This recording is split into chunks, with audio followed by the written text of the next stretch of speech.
Van Wert, Ohio has a little bit of an identity problem. It's named after a Revolutionary War hero, but there aren't any depictions of him in the city, and the name is actually spelled incorrectly. Well, today the city reclaims some of its identity with the recreation of a bust that's housed 600 miles away in New York. Wayne 15's Ethan Dahlen joins us live from Van Wert. Ethan, why is this unveiling so important?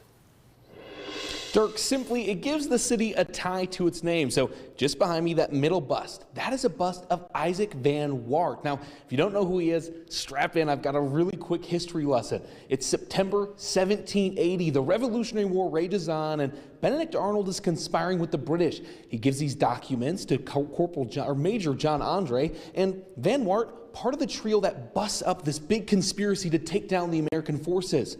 General Washington, he recommends the trio for a medal. The only problem is Washington misspells Van Wert's name, and that's why the city today is Van Wert. But that's not the only problem. Up until now, the city hasn't had a physical tie, hasn't had an image of the man that they're named after, and today, all of that changed. Right from the outset, it's been kind of a head scratcher that our namesake, that we never had a good picture, only just kind of a rough sketch or a caricature of him. And the only thing that really was what brought him to our mind was a picture of this bust.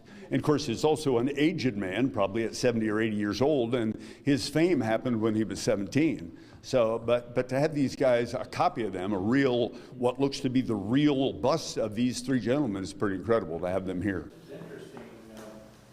The statue of Van Wert is actually a 3D printing of a bust that lives at the Fenimore Art Museum in New York. The county and city that have been named after him since the 1800s have started with one high-quality printing, but several more will follow and be put in the library and at the courthouse. Now, there are a lot of factors that brought this together. I said it was from the Fenimore, but funding and help came from the local Daughters of the American Revolution. It's also a 3D printing that was made in Fort Wayne with scanning happening with another company. I'm going to gather all of these details so you can get the complete story later today on Wayne.com, but one thing is important. The name is spelt right, and Van Wert finally can see the face of the man that they're named after.